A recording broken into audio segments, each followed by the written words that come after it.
Hey guys, it's Charlene. I wanted to share a card with you I made a little while ago.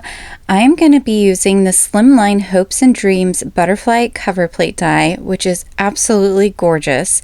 And I'm pairing it with the Fancy Friendship Sentiments and Dies, as well as the Fly With Me Sequin Mix Plus.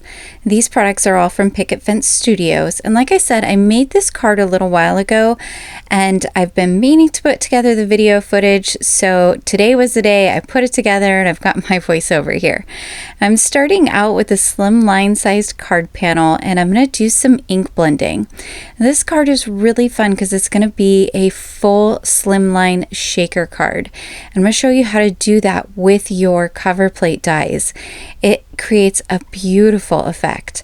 So I've come in with some honeysuckle on the bottom right there using some Concord and Ninth dies, and then in the middle, kind of half of the card, I put some aqua sky down, and then on the left hand side I'm putting in some sprout ink.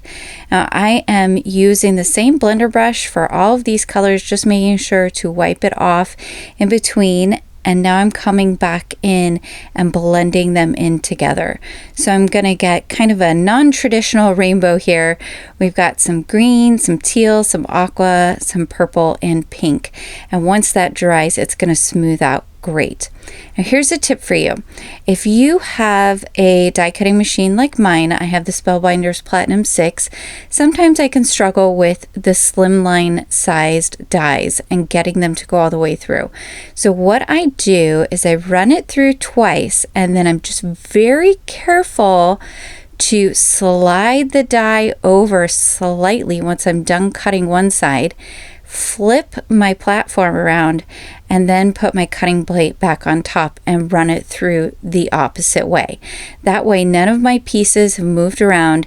You're going to see it does shake my camera a little bit because it's a tight squeeze in there, but it creates this beautiful, beautiful die cut. I love this plate. It's so gorgeous, and you can use the inside pieces, the butterfly and the scrolls and things like that, for other cards that are not slimline sized. I'll show you that as well at the pictures at the end. So the best way I have found to do this is to add some liquid adhesive on one side of the die cut on the back, and do it about a quarter to a third of the way over so you can get all those little details. And then what you do is you go ahead and you apply your acetate to that portion, and then you can go in and kind of bend your acetate back a little bit like I'm doing there, and add some more liquid adhesive to another portion of the die cut. This gives you time to so you don't have to worry about your glue drying or anything like that, and it also gives you a lot more control because you're not trying to glue everything down at once. And then once you're finished, you can just trim off any excess acetate.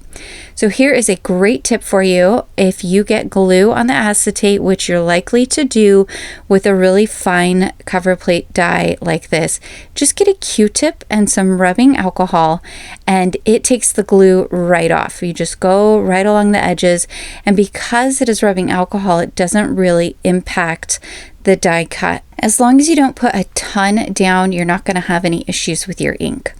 So now I'm coming in with a teal piece of cardstock that is also cut to slimline card size, and I'm stamping out my sentiment, which says, "You are my inspiration."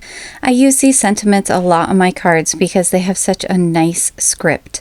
Now I'm coming in with the Rising Sun slimline sized stencil, and I'm taking that same stamped piece of cardstock and I'm just taping the stencil to the cardstock. That way I can do some dry embossing. The Spellbinders Platinum 6 calls for an embossing mat and then the embossing plate. So depending on what type of die cutting machine you have, you will need to see what type of sandwich you should do. So I'm just running this through back and forth. You could use some water sprayed on the back to make sure your cardstock doesn't crack, but I did not have any issues with that at all. And then I have that nice detail in the background of my shaker. Now I did go ahead and put down a piece of acetate over the top of the teal cardstock, and that was largely because I was a little concerned about messing up the ink when I put the shaker pieces inside my card, but it was kind of an unfounded concern. So you definitely do not need to do that. I went through and I added some stacked up little thin pieces of paper that I glued together, and I put about 6 strips. And you also could use some really thin foam tape if you have that. I just didn't have any in my stash at the time I was making this card, so I used some paper strips. It was super easy. Didn't take me very long at all to stack them up and glue them. So once I had that done, I went ahead and put that beautiful shaker mix inside there. I love the little butterfly wings. They're so cute. And then I put down some 1/8 of an inch double-sided adhesive tape, and then I can just drop my cover right on top of everything.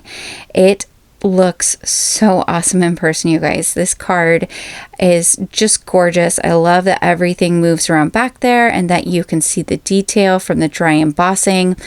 Really fun card. I definitely recommend giving a full-size shaker card a try. Now, I also wanted to show you here a card that I made that has the remaining pieces from the die cut, and I was able to put those on a card as well. And then lastly, I wanted to show you this card that I made where I cut the center butterfly from the die cut, and I did some heat embossing over the top of it with some silver embossing powder to get it real nice and shiny. You also could cut it from some metallic paper to get a similar effect, and it's just a really beautiful fine detail to put on the top of a card.